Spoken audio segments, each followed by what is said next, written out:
Assalomu alaykum obunachilar, kanalimizga takror xush kelibsizlar. Xudo xolasa bugun yangi bir vakansiyamiz bor. Bu vakansiyani yetkazmasdan oldin doimgidek sizlarga kanalimizda yangi bo'lsalaring, kanalimizga obuna bo'lib qo'yishlikni unutmanglar va bundan tashqari mana shu yon tomonga men qo'yib qo'yapman albatta.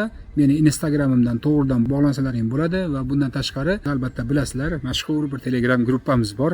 Telegramga kirsalaring, sayohat olami deb yozadigan bo'lsalaring, xuddi mana shu YouTube kanalimda qanday yozilgan bo'lsa shunday yozsalaring albatta chiqadi.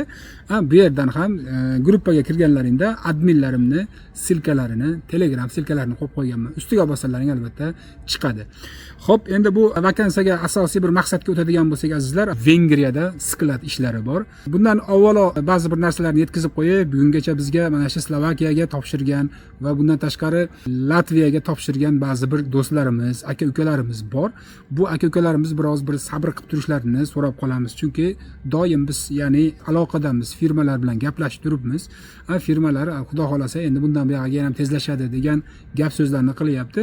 Endi bizning qo'limizdagi narsa bo'lsa ekan, bugungacha biz allaqachon biz bularni chiqarib bemalol bugungacha Yevropaga kelgan bo'lardi.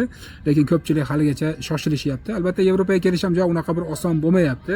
Ya'ni kelish oson bo'lgan taqdirda ham bir dokumentlar bu tomondan tayyorlash oson bo'lmayapti. Ya'ni migratsiya tomonidan biroz bir qiyin bo'lyapti.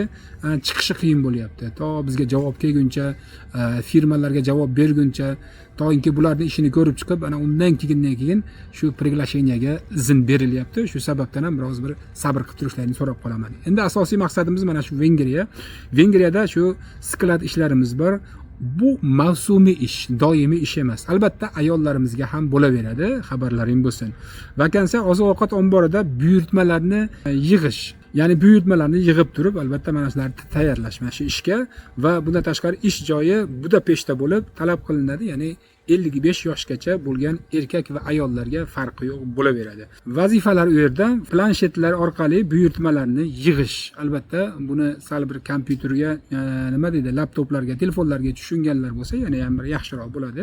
U problema emas albatta. Bir marta, ikki marta ko'rgandan keyin inson o'rganib oladi. Xo'p, bundan tashqari bo'limga qarab turli smenalarda, ya'ni ishlaysiz. Albatta xabarlaring bo'lsin. Ish 3 smenadan iborat bo'lib, soat, ya'ni birinchi smena soat kechasi 3 dan to 12 gacha bo'ladi.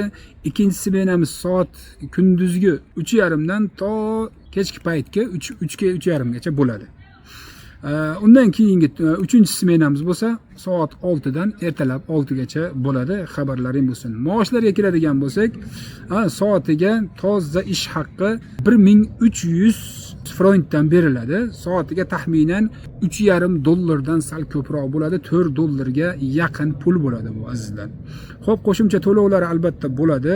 Azizlar, endi bu maoshda to'g'ri misol juda ham bir tushuk, maoshlari pastroq boshqa bir nimalarga qaraganda, lekin ishi ham juda unaqa bir og'ir ishlar emas. Va bundan tashqari albatta qo'shimcha ishlaydigan insonlarga albatta qo'shimcha pul beriladi. Ya'ni bundan xabarlaring bo'lsin. Bundan tashqari, ya'ni siz deylik oyiga 200 soat ishladingiz. 200 soatga ham qandaydir o'ziga yarasha bir firma tomonidan shunaqa bir to'g'rilangan bir nimalarim bor. Bularni to'g'risi men gapni ochig'i tushunmadim. Shunaqa bir bonuslari bor. Bonusdan tashqari qandaydir bir 300 soat ishlaganingizdan keyin yana plus, yana qancha ham bir sentdan qo'shiladi. Bundan ya'ni xabarlaring bo'lsin. Turar joy, ish joyiga yaqin, ya'ni turar joy, albatta yotoqlari beriladi. Kompaniya tomonidan albatta bular beriladi. Xabarlaring bo'lsin azizlar. Meni yetkazib qo'yadigan yangi xabarim mana shu edi.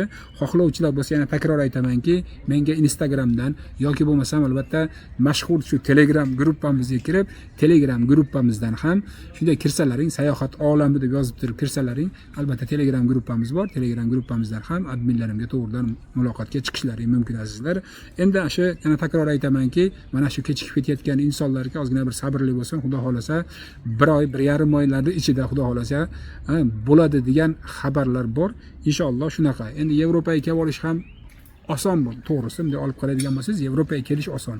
Faqat ishchi vizani chiqarib berishligi biroz bir qiyin bo'lyapti. Shu tomonlari bor.